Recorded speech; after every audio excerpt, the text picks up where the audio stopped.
Gabriela and her children, 15-year-old Bella and 17-year-old Juan, not their real names, rely on the Lord's protection to keep them safe. They live deep in the jungles of Colombia, where Marxist FARC guerrillas, paramilitary, drug traffickers, and government soldiers are active. This is an extremely violent area.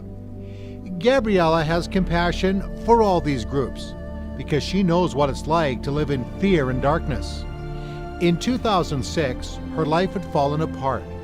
Gabriela says she became depressed after being spiritually abused. We were told we weren't being prospered because we weren't tithing the money from the coca fields. Others said we had problems because we ate pork and worshipped on Sunday. Others told us that women can only be saved through childbearing. Another time, some high-powered preachers came in and had a big campaign, and there was a wrong spirit, and that's what got into me. I ended up in an insane asylum that was run by Catholics, and they told me my problem was because I didn't pray the rosary enough and didn't have a patron saint. Gabriela left the insane asylum and made her way back to the jungle to her husband and children. Although she can't exactly remember how she did that, she was very confused. I was in very bad shape. There was something driving me. It was trying to tear me apart. There was a spirit trying to get me to pick up a knife and kill my 2 children. And I was fighting against that. Gabriela never felt the Lord had abandoned her, but she was desperate and dangerous. Entirely unsure of what to do, soon her life would be dramatically changed. Russell Stendhal of Columbia Pericristo gave her several Galcom solar-powered radios, which were preset to a Christian radio station. She began listening to the biblical teaching, studied the scriptures for herself, read Christian books, and received encouragement from Russell and others. Through the Lord's powerful work in her life, Gabriela became a committed follower of Jesus and was a changed woman. My whole outlook on life changed. I really began to love my children, and I realized I hadn't really loved them. Asked about his mother's transformation, Gabriela's son Juan became very emotional. His sister Bella also began to cry. It was painful recalling the violent and erratic behavior of their mother.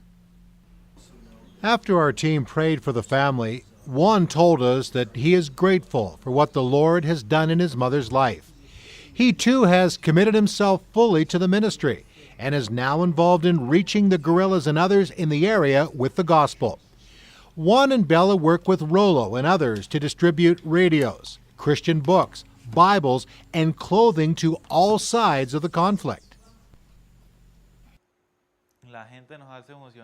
We are motivated by the guerrillas and the army soldiers because they are desperately seeking for the truth, and they want these radios, and they want help, and are reaching out to us, and that is what motivates us.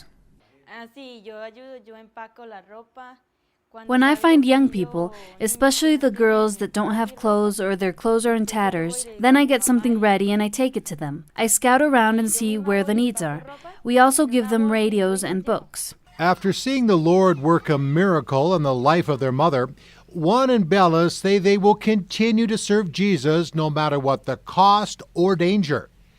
They want to see others set free from their spiritual darkness. We see a lot of young people either joining the guerrillas, paramilitary, going into the army. A lot of young people going to the city and join drug gangs. As long as they do this, there is going to be a lot of violence, and we are not going to do that. What they will do is pray for them and reach out to them with God's love. Bella is determined to live a godly life and wants to be an example to other young people. However, her life is not without challenges and difficulty. One day we were going to another town on our motorcycle, and we were going around the corner, and there were two soldiers with guns, and they treated us very badly.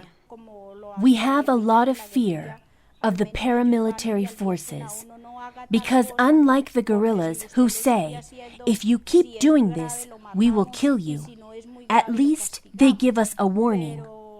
But the paramilitary won't. They just start killing people. So when they come, people flee to the jungle. Gabriela and her family live on the edge of a FARC-controlled area. To the south of their house, there are no churches. The guerrillas won't allow them. The Lord has given us peace in the middle of all this.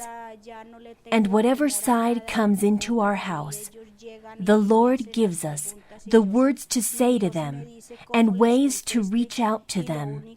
And they always say they sense the Spirit of the Lord and say there is something remarkable here.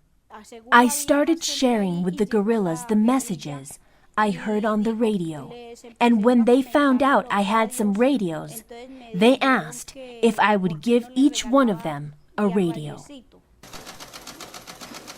Along with Bibles and Christian books, Gabriela provides clothing and radios to the guerrillas who defect. The guerrillas returned one day to see if I had any more radios. Their radios had been destroyed and lost when the government bombed them. They said the radios were the most important thing to them. Gabriela says she's not afraid to continue her ministry because she is seeing amazing results.